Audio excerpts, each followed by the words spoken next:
Do you know something wild that nobody tells you? By the time most of us hit 50, forgiveness doesn't get easier. Sometimes it feels almost impossible. And do you know what's even stranger? It's not because you're becoming cold or bitter. It's something deeper, rooted in psychology, brain science, and the way our lives stack up over time. Today we're going to talk about why forgiveness becomes harder after 50, and what you can actually do about it. At this point, you may be asking, wait, what? Isn't getting older supposed to bring wisdom? Peace? Letting go? Then why do so many of us, you carry grudges like old backpacks we forgot how to unzip? Why does that comment from your brother in 1998 still sting like it was yesterday? Why can't you let go of the way your boss treated you, even though you retired 5 years ago? And why, after decades of forgive and forget advice, do you still feel like forgiveness is impossible? Yeah, I've been there too. But let's start lightly with what happens. And here's the thing people often don't tell you concerning forgiveness. Forgiveness doesn't naturally improve with age. In fact, research shows it often gets more difficult after 50. And you may be asking, are you serious? Yes, I am damn serious. Let that sink in. To buttress my point, a 2023 longitudinal study from the University of California followed over 2,000 adults for 15 years. They found that people over 50 were 37% less likely to forgive than those under 35. Not because they're bitter, not because they're cold, but because after decades of life, they've been hurt more times and forgiven more times. And sometimes, forgiveness didn't fix a damn thing. So they stopped trying. And here's the shocker. Your brain changes after 50. And not just in the I forget where I put my keys way. Neuroscience shows that the prefrontal cortex, the part of your brain that handles emotional regulation, empathy, and decision-making, starts to thin. That means it takes more effort to process emotional pain, to reframe betrayal, to release resentment. Thus, when someone says just forgive and move on, it's like telling someone with a sprained ankle to just walk it off. It's not that you won't forgive, it's that your brain and body are working against you, and that's okay. But here's what's not okay. Letting that stop you. Because forgiveness, real forgiveness, isn't about being nice. It's not about saying I forgive you to someone who doesn't deserve it. No, forgiveness is a self-care act, a rebellion, a quiet reclaiming of your peace. And if you're over 50 and still holding on to old wounds, this is for you. Let's talk about why it's so damn hard. First, your memory gets sharper, not weaker when it comes to pain. Wait, truly? Yeah. Because what comes next is the part you'll never forget. Most people think memory fades with age. But here's a shocking truth. Emotional memories, especially painful ones, become more vivid after 50. And to prove this, a 2021 study from Emory University found that adults over 50 recalled emotionally charged events with greater detail and intensity than younger adults, even if those events happened 30+ years ago. That argument with your father before he passed, the way your friend betrayed you in your 30s, the partner who left without a word, your brain didn't erase them. It archived them, like a library of old wounds. And every time you try to forgive, that memory fires up, clear, loud, real. Meaning when someone says, just let it go, your body says, are you kidding? I remember exactly how that felt. And you're not wrong. You're just fighting biology. But here's an important twist. The longer you hold a grudge, the more your brain rewires itself to keep holding it.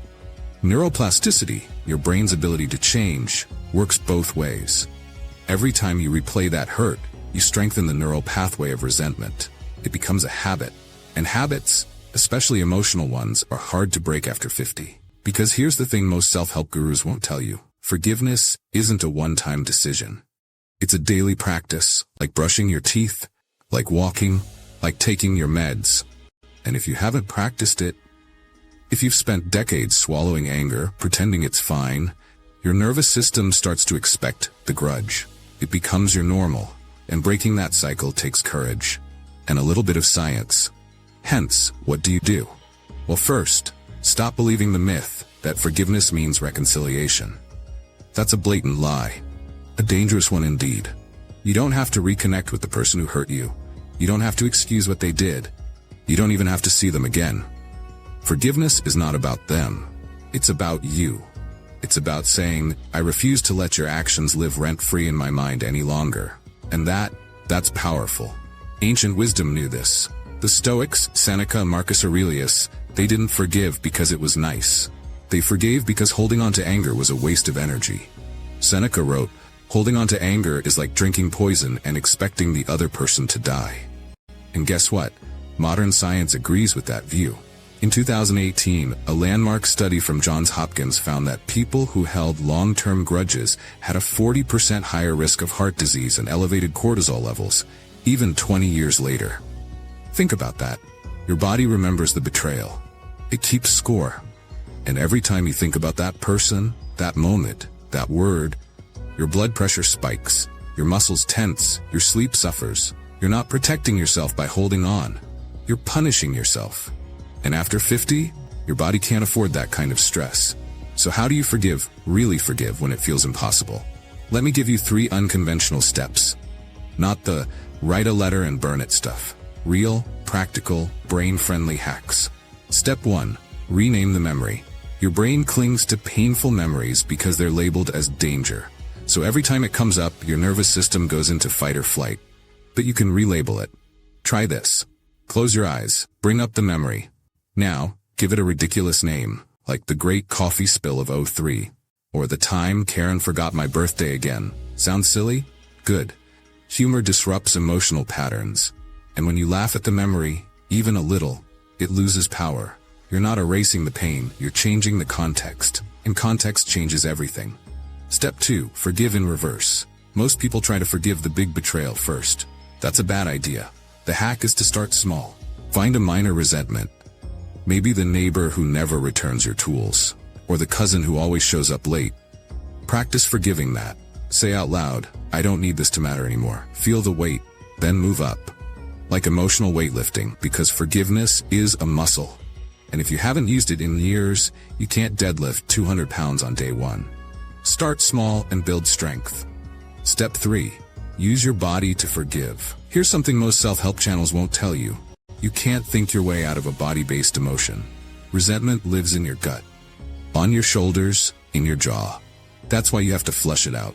Try this. Stand up. Shake your hands like you're drying them. Then shake your arms. Then your legs, like a dog after a bath. Now take a deep breath. Exhale like you're blowing out a candle.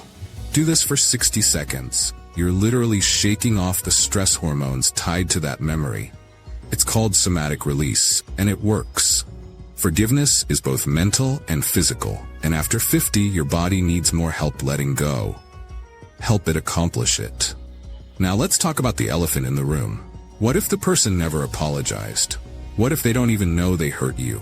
What if they're still doing it? Here's the truth that is about to hit even harder. You don't need their participation to forgive. In fact, if you are waiting for an apology, it's like handing them the keys to your peace. And you've spent enough years giving people access to your soul. Forgiveness is yours to claim. No permission needed. No receipt required. And no, you're not letting them off the hook. You're taking the hook out of yourself. Big difference. I know what you're thinking, but what if I've tried? What if I keep falling back into anger? Then you're human. And that's okay. Forgiveness isn't linear. Some days you'll feel free, other days that old wound will flare up like arthritis in the rain, and that's normal. The goal isn't to never feel anger again. The goal is not to let anger run your life, to shorten the gap between the pain and the peace. And here's a radical idea. You don't have to forgive everything. To be candid, some wounds don't need forgiveness, they need boundaries. Some people too don't need your forgiveness. They need your distance. And that's not failure. That's a simple application of wisdom. After 50, you're not here to be a martyr. You're here to be as free as the air. Let me leave you with this. A few years ago, I met a woman, 72 years old. She hadn't spoken to her sister in 38 years, over a stupid argument about their mother's will. She told me, I've tried to forgive, but every time I do, the anger comes back. Then I asked her, what if you didn't have to forgive her? What if you just forgave the version of you that believed you had to earn love?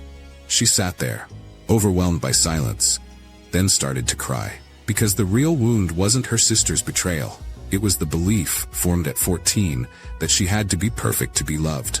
And that belief, that's what needed forgiveness. Not the sister, not the will, herself. And when she finally forgave that young girl inside her, the grudge dissolved. Not because the sister changed, but because she did. Now ask yourself, what old story are you still punishing yourself for? What belief from your 20s, 30s, 40s are you still carrying like a stone in your pocket? Because after 50, you don't have time for stones. You have time for peace, for joy, for mornings without bitterness in your mouth. And here's the beautiful part.